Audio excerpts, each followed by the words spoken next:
Right, a very good evening to you. How are you doing? He's hoping that all is well from wherever part of the world you're watching us. This is In Focus, and my name, as always, is Eugene Anangwe. And right on the program, we get to talk about various issues that are emerging, and of course, with an aim of making proper understanding about those particular issues. The show is very interactive. All you need to do, if you're on social media networks like Twitter, just simply add the hashtag InFocusRW. You don't have to mention me or RBA Rwanda. Simply add the hashtag InFocusRW. My team and I will be following that hashtag to read your tweets live right here on the program. So today on the program, we have yet another political conversation right here. And of course, we all know that today marks day 3 of the presidential campaigns right here. And of course, there are now exactly 18 days left to the August 3rd and 4th presidential elections right here in Rwanda. Now, the Rwanda Patriotic Front's presidential candidate, who is also the incumbent President Paul Kagame, continued his campaign trail in the southern province with rallies in Nyamagabe, Huye, and Kamonyi district. And of course, these rallies have been witnessed by huge numbers of people coming in to listen in to the RPF's presidential candidate.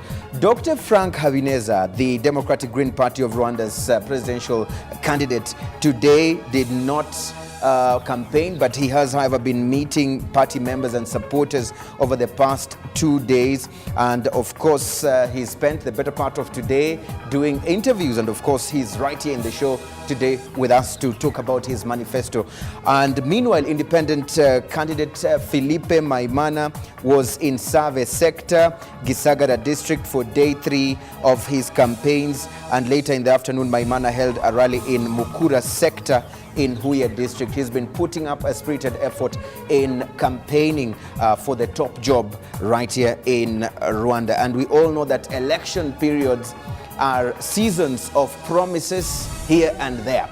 And what do these manifestos really mean? And today on the program, we are starting off with analyzing the manifesto of the Democratic Green Party of Rwanda. Let me introduce my panelists right here with me. Dr. Frank Habineza, thank you so much for joining us on the program. It's a pleasure. And of course, today you have not campaigned. No, we haven't campaigned. Okay, you'll be giving us more details on that. Also, we have Dr. Israel Buchanan. Thank you so much for being with us. Thank you for... Political scientist and also an analyst on political issues. Thank you for being with us. Thank you so much. Now, Dr. Habineza, Yes. one of the things that many people have always been asking, every time we talk about you, every time you stand out, every time you're debating with others, they always ask you, what is it that you are bringing on the table? And that has always been the question. And probably today is a better day to actually share this. And I'll start off with a quote that you made during the Liberation Day celebration.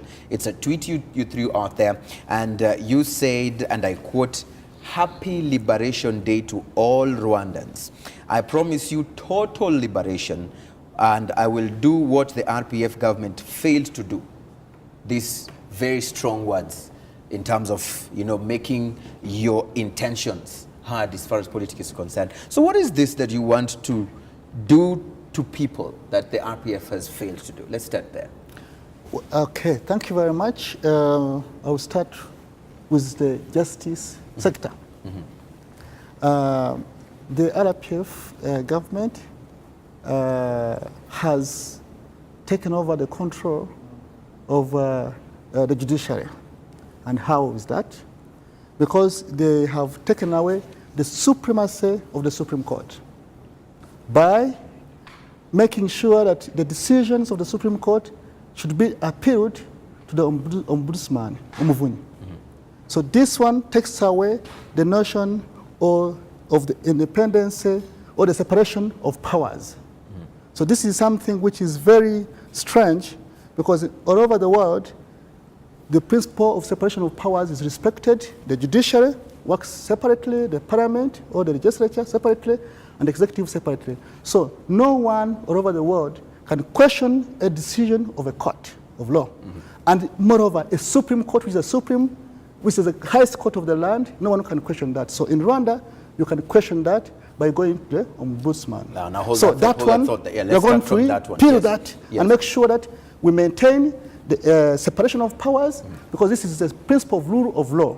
Because there cannot be any rule of law when the judiciary is not respected, when we don't have fair and equitable justice. Dr. Buchanan, you've heard what he says. He feels that the ruling party has actually hijacked the judicial system. He says, it can be questioned, and this is something that he feels should not be the case. Your quick take on this.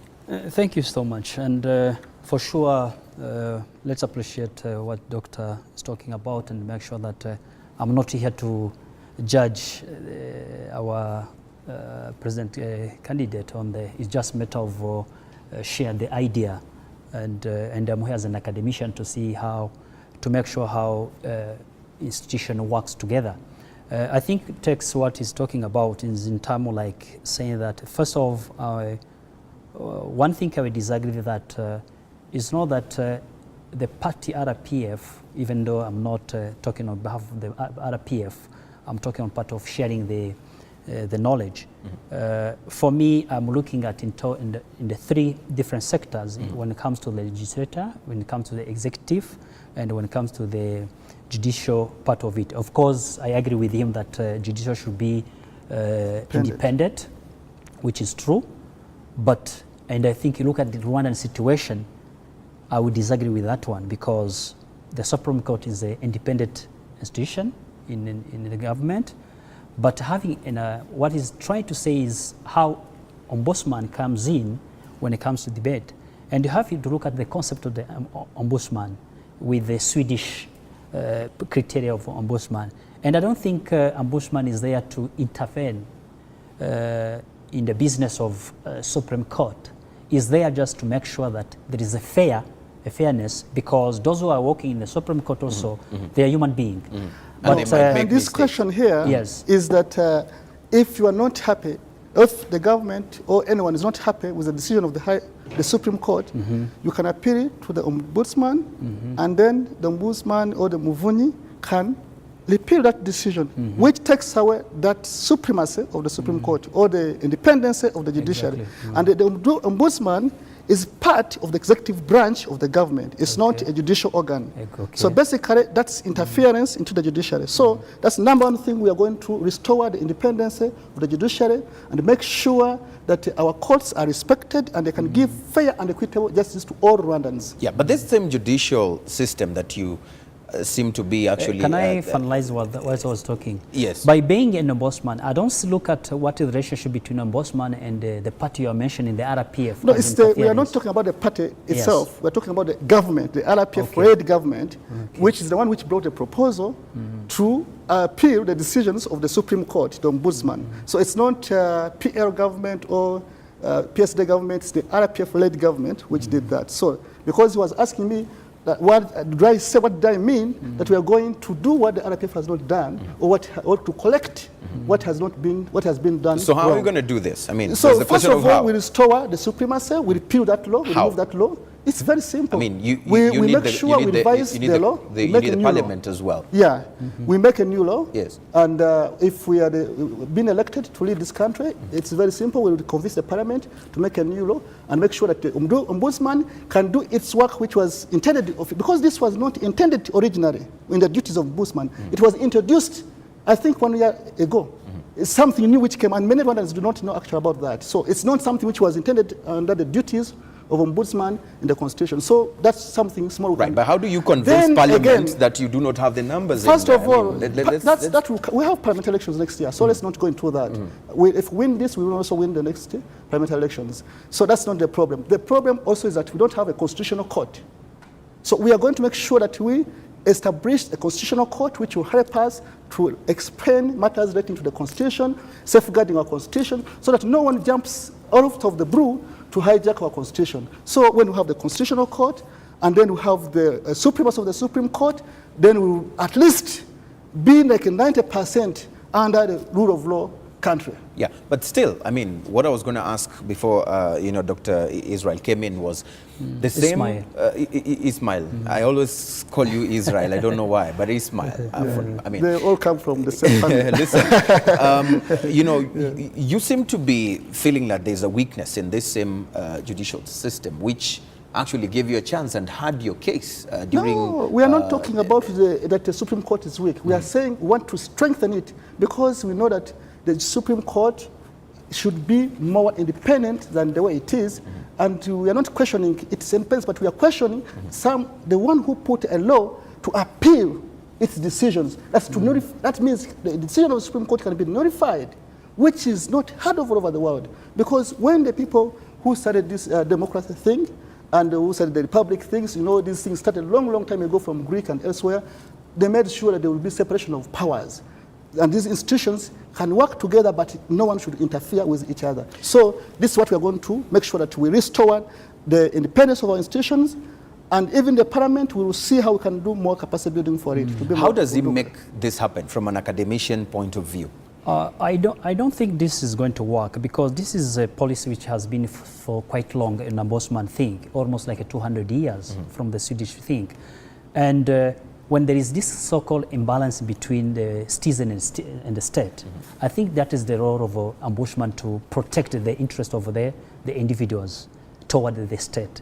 And I think what the ombudsman is doing in terms of is not that is interfering in the business of Supreme Court, but is trying to make sure that anyone who is complaining, an individual is complaining against the government, so that the government also should be responsible. Yeah. So ombudsman is trying to stop that imbalance, or to stop that kind of and complaint when somebody is not happy with the decision. Let's give an example. Before you go to give an example, let him give, so they can substantiate the point. It's more important, so probably this is very, very important. Exactly. Let's hear first of all, let him finish. Just finish the. Because my point of is that to say you have to understand the role of ombudsman. Yes. What is the role really? Seriously, the role is not to interfere. The role is to protect the citizen, first off, to make sure, because people are working even in the Supreme Court or whatever court exists, ombudsman has the right of negotiating so that people can get their right. Right. The role of ombudsman is not to protect the people from the courts of law, but it's to protect people from the government. When the government does some, let's say, undesirable, takes undesirable decisions. So when you talk about Sweden, I have been a Swedish citizen. Okay. I just relinquished my Swedish citizenship 2 months ago. Yeah. So I do understand very well how it works. Okay. So no one actually in Sweden can ever question any decision of it, leave alone the Supreme Court, even a small court, like court of district court. No one can. The argument, Dr. The ombudsman can protect people if government takes decisions contrary to the constitution, contrary to other laws, but not contrary to the decisions taken by any court of law. So this is what we want to restore.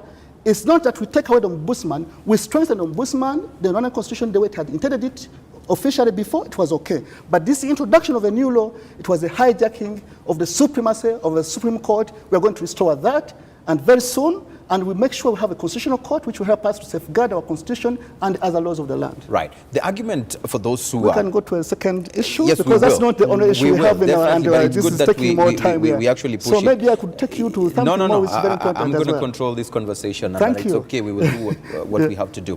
But what I want so that we put this to rest, some people who feel that this system is good, it's working for us, they would say that we haven't complained. I mean, there's no day that this has worked against us. And we are complaining. So why do you want to change this? Because we are complaining. We have legal experts and we have judicial experts. We have been analyzing everything that's taking place in this country.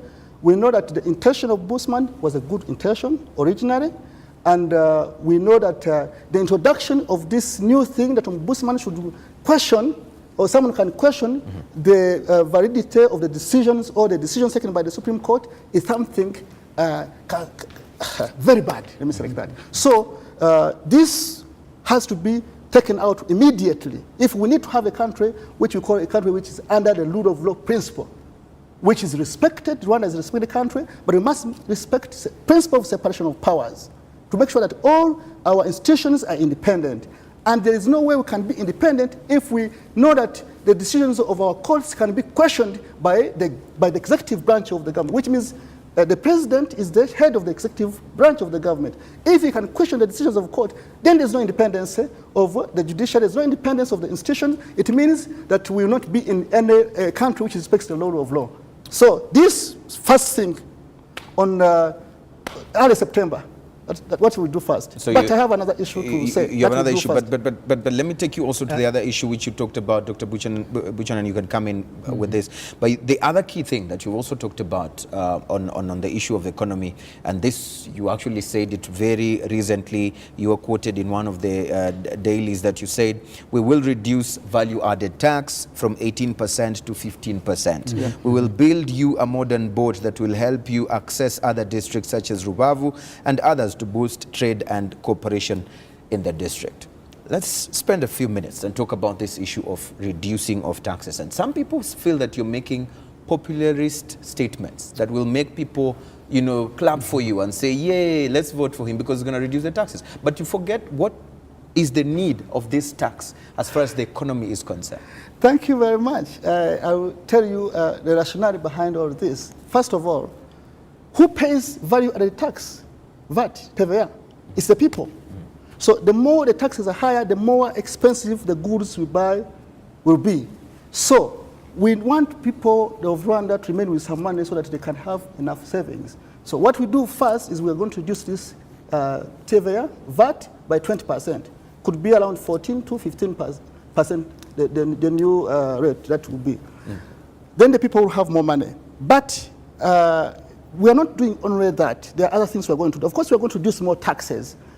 When we reduce more taxes, you may think that where shall we get the money to run the government? And what is even informing this decision? Yes, you have a research study you've done? Yes, we know. Impact we have analysis. talked to businessmen in this country, and we have had even had meetings with the business community, and they've told us the problems they've been having, that it's now difficult, even if you have been a billionaire, to make a business in this country.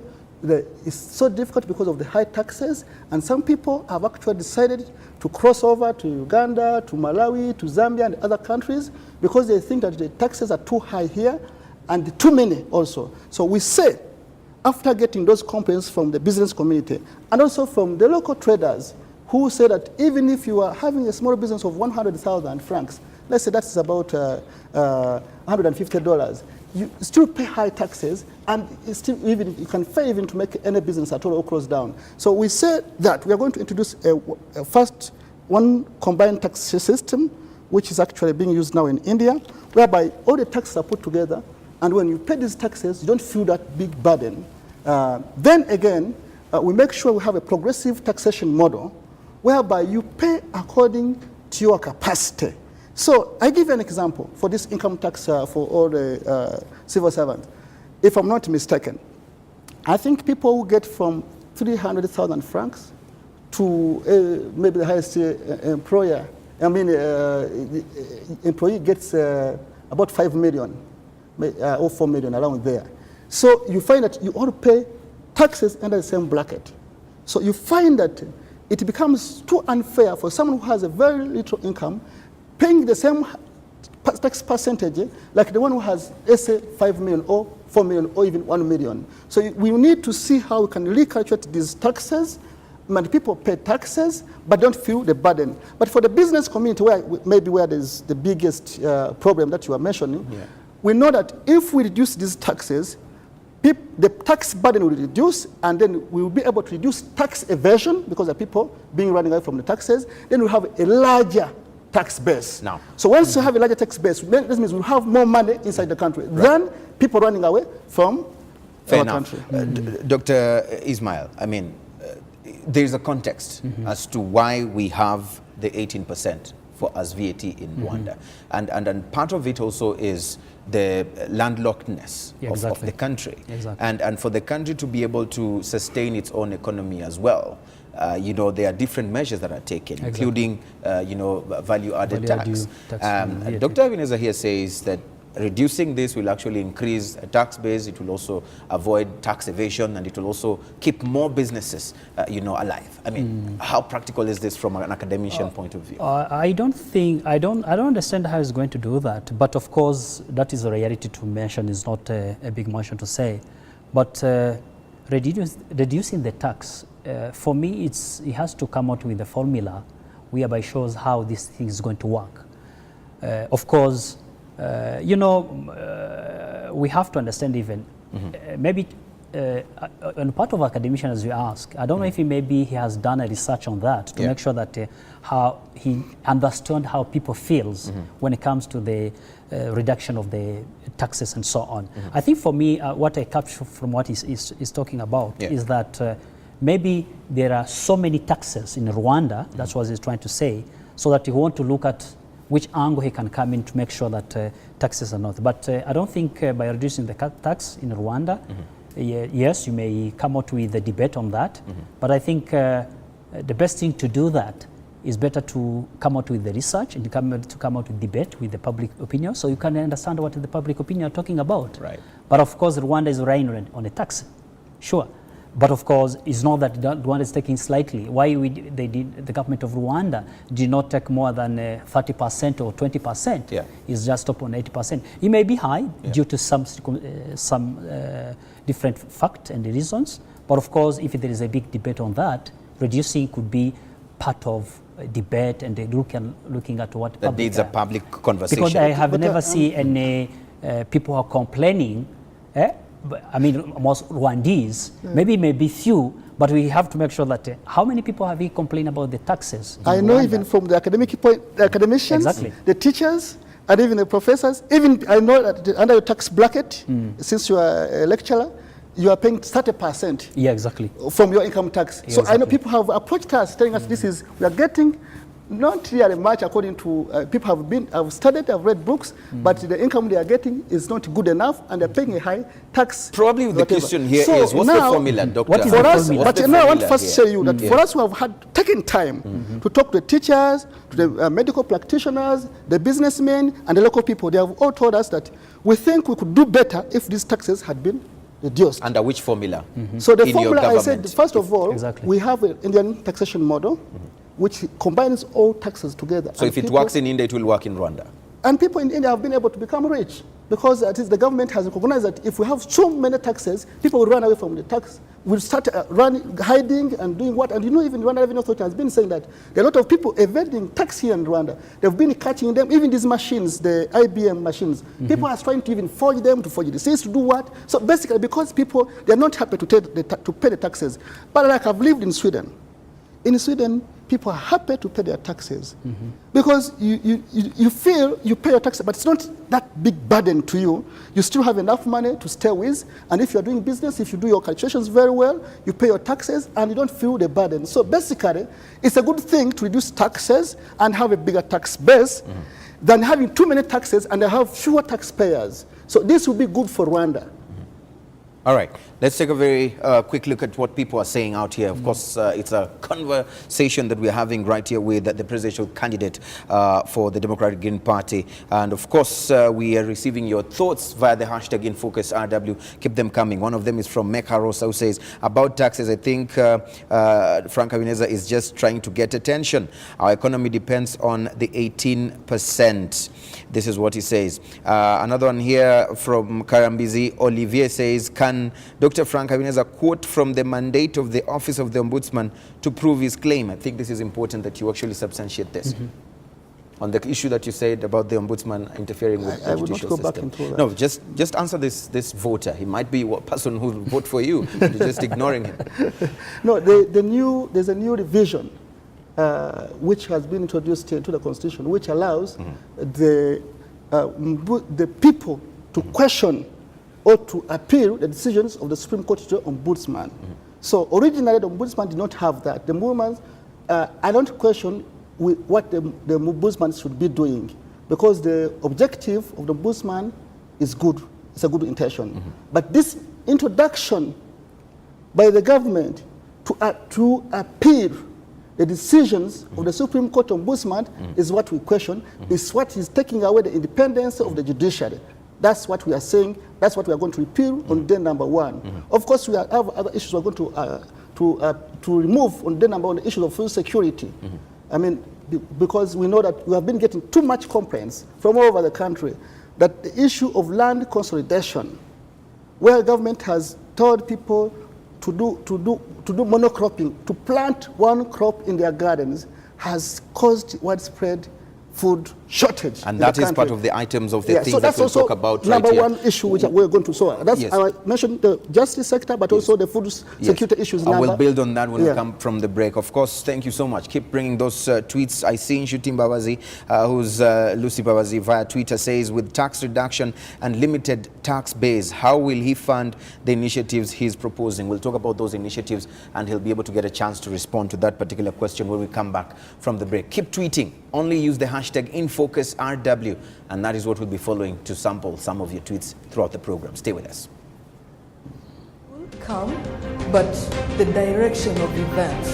It just stops being about talking. Right now, as we speak, intra-ESC trade has gone down. Yes. Why is it going down? We must interrogate ourselves. They are competing ideologies. Which one? Why? Is being talked about. There was excitement in Tanzania. Hold on. Can I What agenda does a woman who presents themselves today as a presidential candidate, does this woman, does this gender come to present? So for you, the Moja thing is not about the gender, it's about the agenda. Absolutely. That they bring. You know, the quality will be the same. business? I'm taking this issue of betting as another form As an of investment. business and as an A form of investment. investment. A form of So you're an investment. entrepreneur and in the category of sports betting. Of course. Other than raising points to be discussed, the Yeah. independent candidates are irrelevant. She asks, what has he done?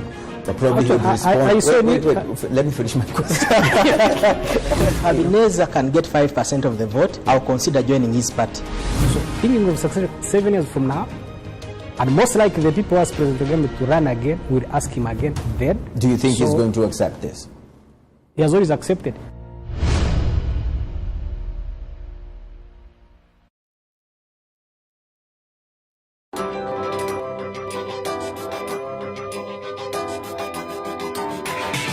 Many people have been asking what we have been up to.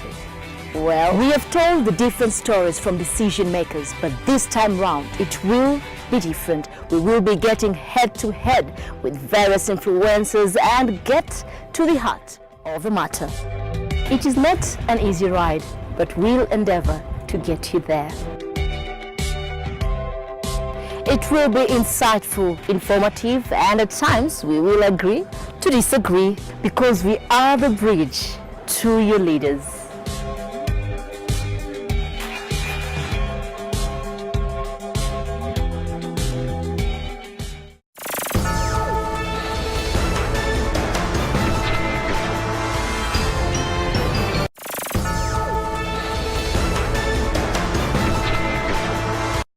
Right, thank you so much for still being with us. It is In Focus, and of course my name as always is Eugene Nangwe. Tonight on the program we are reviewing the manifesto or the promise of Dr. Frank Habineza to Rwandans as far as the presidential election is concerned. He's here talking to us about his manifesto, part of it, and of course some of the key issues that are emerging from it. And we're also reading your tweets.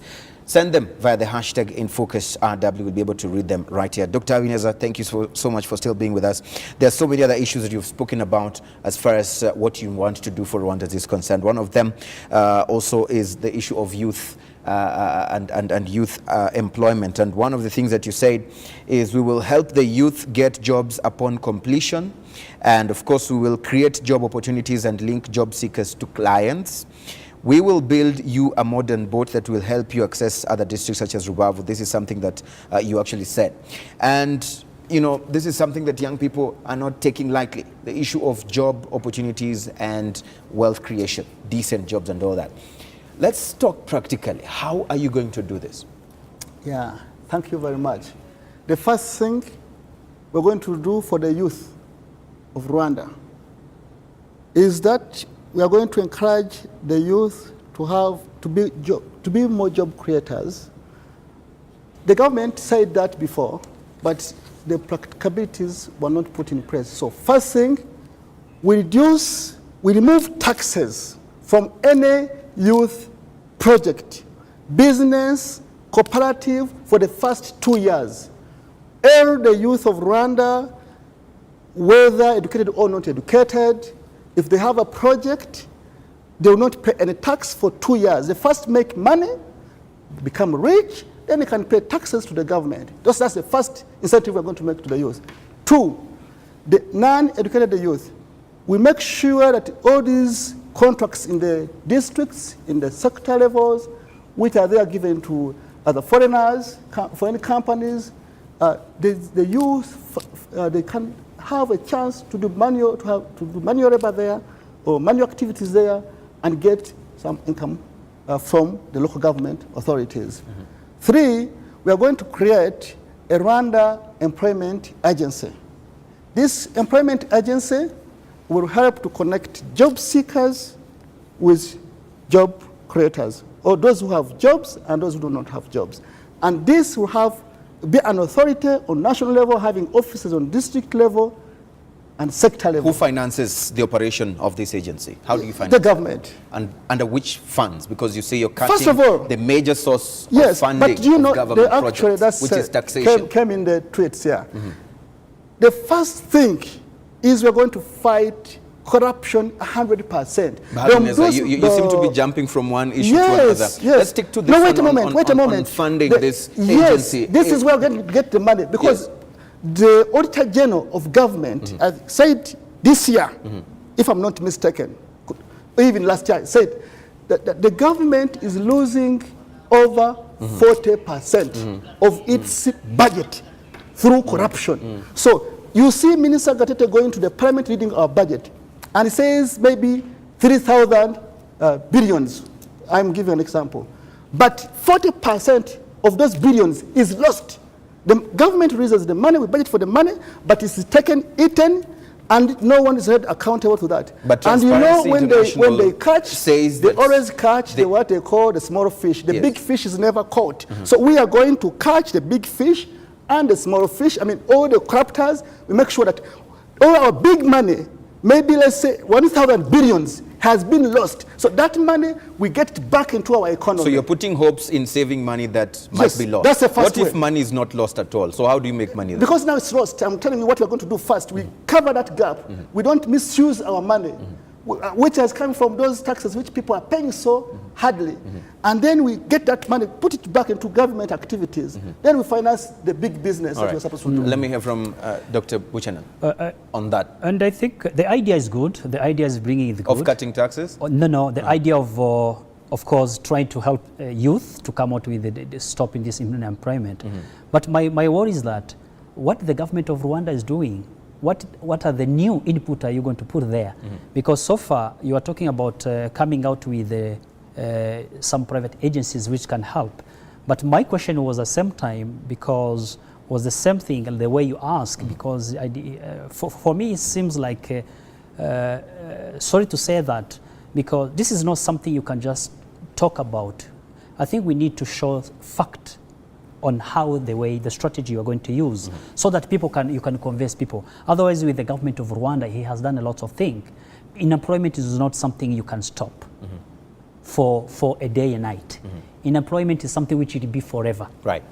Unemployment is something is going to be there forever, within even 100 years, 10 years in But we don't want it to be there forever. We don't want people of Rwanda to remain poor. We want the youth of Rwanda to become rich. We want Rwanda, they said, Rwanda will become a middle-income country by 2010. But we're remaining with 2 years to be there, and we are still not yet there. Right. So we have to move very fast. Rwanda to become a real middle-income country, whereby all of us have something like at least $1,000 in our pockets and so on. So first, as I said, we make sure we promote the business from the younger people, the youth, and there are very many. So by removing taxes for 2 years, I'm not saying permanently, for 2 years, at least when they stabilize, then we can tax them.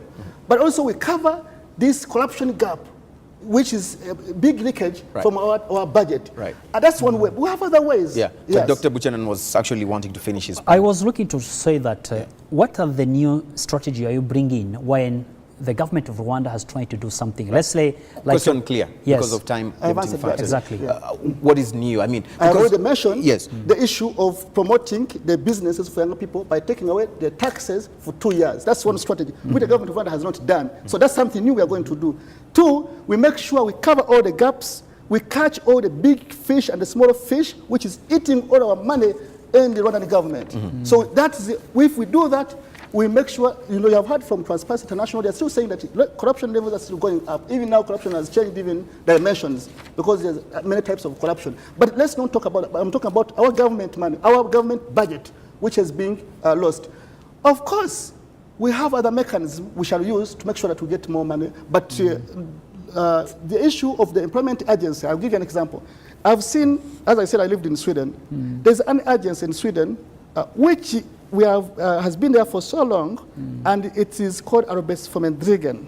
It's an authority which links job seekers to job creators. And this authority actually has helped the country so much because everyone who wants a job, you don't start moving on the street looking for a job. Right. You go to this agency. So people of Rwanda, the young people of Rwanda, they will stop walking their shoes off. Because I know when we finished university, I don't have my colleagues who used to walk on the street of Kigali and they spend time depositing CVs without finding any job. So you just go to this authority, you register, and then you just wait to check on the internet, and then they tell you there's a job the here, job will you come. get there. And meanwhile, you get a stage, a small kind of internship. You can go and teach at Butare University or at secondary school, and you'll be paid something to keep you alive as you're looking for your dream job. Perfect. So this is what we are going to do. Something new which is not in Rwanda. If you can allow me, I think the government of Rwanda, some of our students, let's say like where we were teaching in university, I think RDB has created something like on internship industrial attachment, whereby maybe a student can get a so you feel what he says is not new at all? So I think that what Doctor is trying to say is not new in the system. Let's take a few minutes. It's not what you are saying. Let's not spend it's the first time I hear about that. The lecturers had you. Number two. Yes. I don't understand how you're going to, even in terms of removing taxes to young people, those for new, 2 years only. For young people. 2 years tax break. I 2 think years even tax break. for Rwanda, I think for our young people who are graduating from the school, when they want to create some, they want to create jobs, especially because the government of Rwanda also is in the target of looking at students to become the job seeker, not job seekers, but job creators. They have created those kind of like wukiriro. So you feel it's not new at all? I think it's not new. Dr. When it comes to just one question. Just one question, and then we move to our next issue. You said that the 2 years tax break is going to help, build local industries, small industries, and that's a positive. How much do you think we're going to lose as a country from that tax break? We are not going to lose anything because these are new businesses which are going to start, which means they have not been part of our tax base. So basically, we just postpone for 2 years. When they start, start making business, they start making money. But of course, they will be buying things, so they will be still VAT. They will be buying commodities in the market, so they will be paying tax another format, but not on the income tax here. So it's the income tax that we are talking about, which we give this break for 2 years. But they will be paying other taxes like the TVA and others. So basically, but after the 2 years, when these guys are rich, they have cars and they have something, then they can start paying tax and they're happy to pay taxes. So this one promotes investment and also protects people from running out of the country. Right. The wall, as far as security is concerned, is one thing that caused a lot of conversations out there when you preempted some of the things that you will do as a government if elected. And one of them was the construction of the wall within the Rwanda-Congo border, just to protect the country from the infiltration from DRC. This is something that is conspicuously missing in your manifesto. Is this something that you have decided deliberately to keep off, or what are the new measures to safeguard this country as far as security is concerned? Thank you very much. The war, which we originally meant, was a virtual war. There was some wordings which did not go well when we are finalizing the document, but we had to put that right. The virtual war we mean is that we are going to increase the capacity of our military and other security organs and our police. Of course, more professionalism training, getting more So you did not skills mean and so on. a physical wall? Yeah, but the war, we are going to remove the barriers. There's a war, that means barriers which stop us from collaborating with other countries. So those barriers, when we take them out, let's say we need to have better working relationship with Burundi, with Congo, with France. Those barriers, they are walls, but they are virtual walls, not physical walls. We have to take them out. But then, you said you'll put a wall. Now you're saying you said you'll take off the walls. Those barriers, yeah. So then the virtual wall we are talking about is the legal mechanism, security mechanism, technological mechanism. So technologically, We know that our soldiers spend a lot of time patrolling the Volcanoes National Park, the Lake Kivu, and it's a wide area. That's the Northern Province and Western Province. So we are going to introduce new technological measures like introducing, hiring or purchasing a satellite we can hire first in the first phase. What money will you use? Guys are confused. Wait saying, a moment. Which money will you use and you're already cutting wait taxes? a moment, my dear. How will you? So we first get this satellite. We can easily rent it in the beginning, which will help us to control this northern and western area where we always have many external threats. From there, we see how we can get some drones, I mean those which you don't see with the eyes, which move over, and that can also help us to protect there. So that way, it can help us to remove the burden from our military, which is always patrolling the area. Let me listen from Dr. Ismail. Do you feel safer under what you hear if he was to form the government? Would you feel safer? Do you think it's practical? We're not taking away the mechanism we have. Yes. For me, I like the idea of dreaming big. That's good. But even let's take an example of the United States, whereby Trump has tried to come out with the war between America and Mexico. Up to now, what is going on? And he's trying to say that maybe create, some sophisticated thing, whereby like a CCTV or some kind of like a, but that also, whatever you are reducing the tax, you're going to inject other money in that, building that one. I think there's nothing wrong with, the world is becoming global. I think we should look at the other way of living in harmony with our neighbor countries by putting war. And so far, what are we trying to say is politically, what are we trying, in my opinion, this is my opinion thing, I think we should try to see how diplomatically we can live in harmony with those people. If there is a way of doing that, but renting something like a satellite, you are renting something, so that is cost of money. So which means you are using the budget of. No, we have a solution to that. The budget of that. We have a solution to the budget. No, let me finish my thing. My thought was to say that I think now Rwanda has benchmark, which means that in terms of security, has positioned itself in the best position. Right. There is we have no only any 10 safety. minutes. Yes. I think we've got your point, Dr. Ismail. He brings in a very key thing of diplomacy, working together with others. We are now talking integration. We're now talking, foreign relations, East African community. Yes. Talk to me a bit about this. As you tell me this, I think you could be the first person to react to the reaction by the president concerning what he termed as meddling, interference by foreign diplomats who are meeting you and other aspiring candidates. Before I go to that, I want to say that if you read properly our political program, we have an issue of our diplomacy.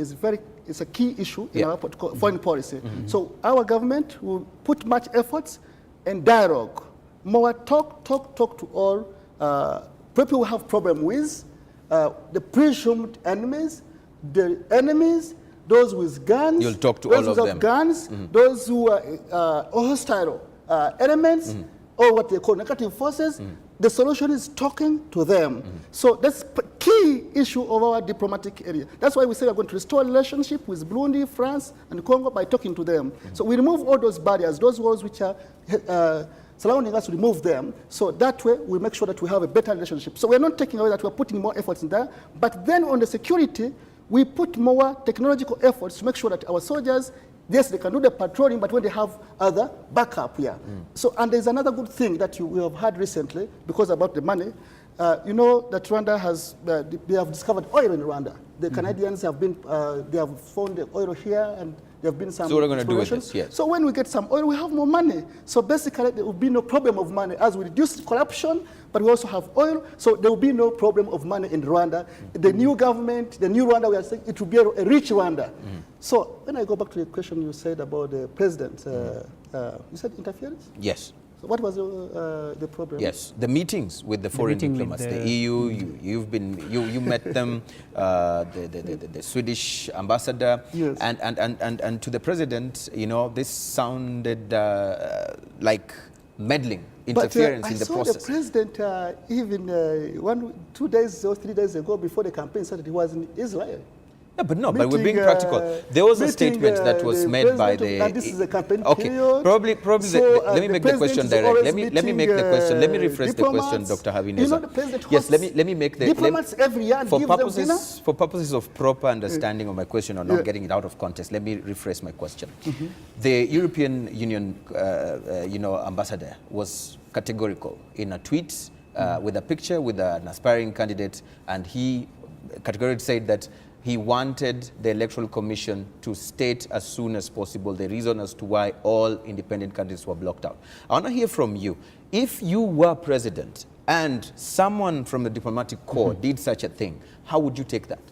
You know, because the president is the top diplomat of the country, I wouldn't go to the media to talk about that. I would use my diplomatic mechanism, my Minister of Foreign Affairs. Even now we have an able Minister of Foreign Affairs, that and ask her, please, can you check on that problem? So if I would be president, I would be cool. I wouldn't mention that in the media. I would just be cool asking Minister Louise, please, can you check what's going on there? And then you can solve that. So I think the president has a right to say what he says as a top diplomat of the country. But if I were him, I wouldn't go to the media to talk about that. I would talk. I would deal with my Minister of Foreign Affairs. Right. I think maybe Dr. Habineza will buy this with me. Let's say you become the future president. I don't think interference in the business of the country is someone which is acknowledgement of the sovereignty of the country. I disagree with that the president went to the media to talk about that. Because he may be asked by the journalist to reflect on what those political parties has been going to discuss with us. So I think it's the right to mention as the President of the Republic so that nobody can interfere in the business. Because if we know how our political election is working, but interference of those European countries first of all, they have started before that. They are not going even to come to become part of the election observation thing, independent. So why they're now interfering in the business of NEC? That is something which are imagining the country, the image of the country. So I don't think the president has this kind of intention of putting the public on the media. I think has been asked by the journalists to reflect to that one, and he has right to do that. It was just a question already. And I don't support interference. Let me make this clear. I don't support interference by foreign states into the national politics. But I say that politicians in Rwanda or in any country have a right to speak to diplomats, whether you are a presidential aspirant or not, whether you're a minister or not. But the minister, I think you have to be representing the government. But if you are political parties in Rwanda, the diplomats have met all different political parties. So they are here representing their governments, and they need to know what's taking place in the country. And so it's just a normal thing. But I say, if I was the president, if there was something that I was not happy with, I wouldn't just go answer it directly to the media. I would ask my Minister of Foreign Affairs to deal with that problem, to save the face, so that I'm not taking that like as if, that it's not good. There's something I want to comment. Very quickly, Dr. There's something I want to comment to what maybe Dr. Habineza is something which likely. Do you think it's easy to talk to your enemy straight away as a president in the office, like the way you say that by taking the office, you are ready to talk to the enemies straight away? Do you think it's an easy way in time? First off, politically, when there is this kind of so-called enemies, you need to use the way of a diplomatic way.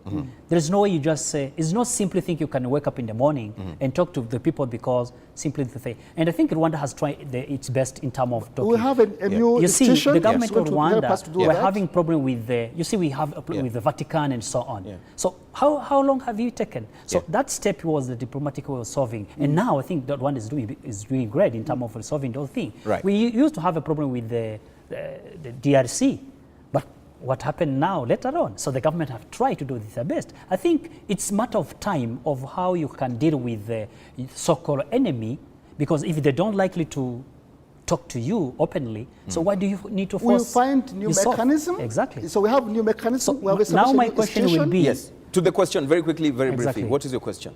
My question will be, what are the strategies are you going to use in talking to your enemy, whereby compared to what the government in position, the government of Rwanda has done? In 30 seconds, Dr. Habineza, if you can. Yeah, so we have a new institution. We call it Inama Kaminuza. It's like a highest council, which we shall use to make sure that people can use that mechanism inside the country, outside the country, to give different ideas from local levels, things which people call taboo here, which they cannot talk about. We can talk about them. And then we bring these issues on the national level to see how we can solve that. So people from the exile, where people normally cannot go to the embassies, or embassies talk to them, we find a new mechanism of how they can bring into their idea, or have a separate meeting there with them, and then they can have their ideas, and then try to solve the problem. Because before you look at the gun someone is having, look at the cause which made him carry that gun. So that's what we are going to look at, the causes, and then that's one of the strategies, looking at the cause and finding solution to those to the root cause of the problems. So that way, it's more diplomacy, more and more patience. Of course, there has been some level of patience within the RPF government. We see that they are trying to be more patient, more tolerant. Something good we see now, which is good. But my government will have more tolerance, more patience, and more ability to talk, to make sure that Rwanda is a country where the people can be outside the country, but not in exile, can be there looking for jobs or economic problem, reasons, but not saying that we are refugees or that we hate Rwanda because of this and that. Right. In conclusion, we have a tweet here, one of them from Vigil Abaya, who says, please ask Frank how secure he thinks Rwanda is. Is he saying that we want drones and CCTVs to tighten security? Another last one here, stop over dreaming, Habineza. We know who we want because of what he has shown us. By the way, we are not bothered with our tax system. As you answer or choose not to answer some of these questions, some people feel that when you talk of the issue of fit to lead the country, they feel you do not have the experience, you don't have the level, you don't have the capacity. What do you tell them in closing, probably insinuating why you believe you're fit for this job? No, I think a president does not work alone. That's the first thing. President works with institutions.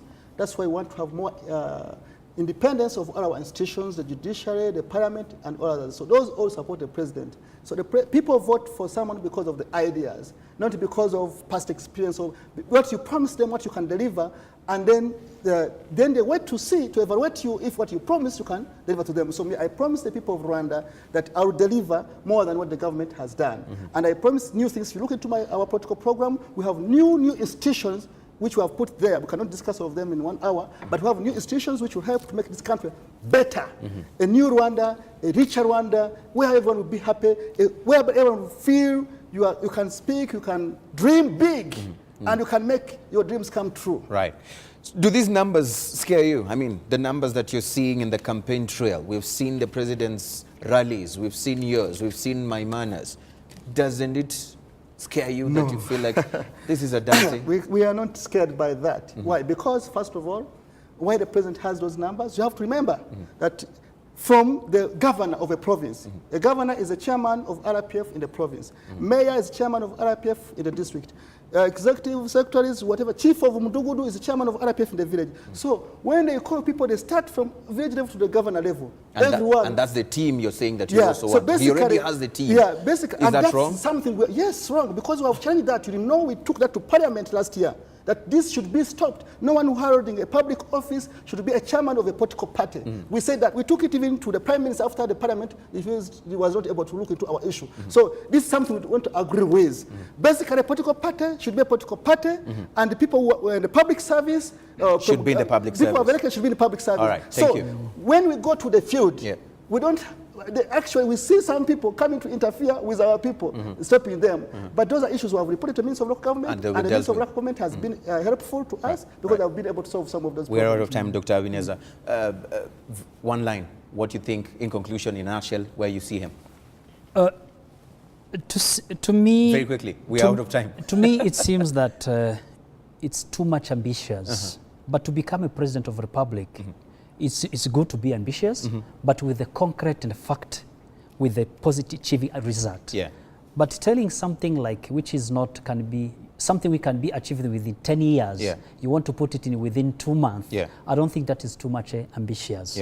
But for sure, I will likely to make sure that yes, Rwandese, they like actions than words. So we have to make sure that whatever Dr. Frank is saying, yes, is good, but you need to come out with the strongly strategies which you can show that what you are saying can you can change. Another thing is like what are really, you need to converse what are the new innovative things that you're bringing on you are board. bringing, so that we can make sure that what the government in position has done, you can just implement on that. Right. But for sure, time will tell, but to become the President of the Republic is not something you just talk. You need to make sure you come out with the action and concrete fact. Yes, we have the facts, we have the actions, and the more strategies will come when we make them, of course, with when we have the power. Because I mean, there's some things we have to work together with others. We cannot work alone, as I'm saying. So if you don't win, you'll shelve all the ambitions.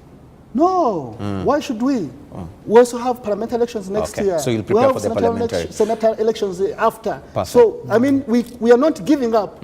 And we're going to win, and win very big, by the way. Asante sana. And of course, thank you and good luck. Of course, Dr. Frank, stay with us. Of course, we want to say thank you, Dr. Israel, for being with us on the program. Thank you so much. And of course, for all of you who have been watching us and tweeting and telling us what you think about the conversation that we've had.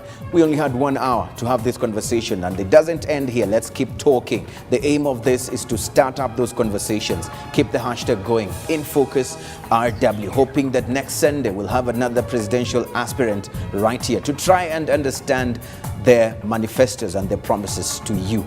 All right? The person who always chooses the wrong leaders is that one who never practices their right to vote. So go out and vote in August 3rd and 4th.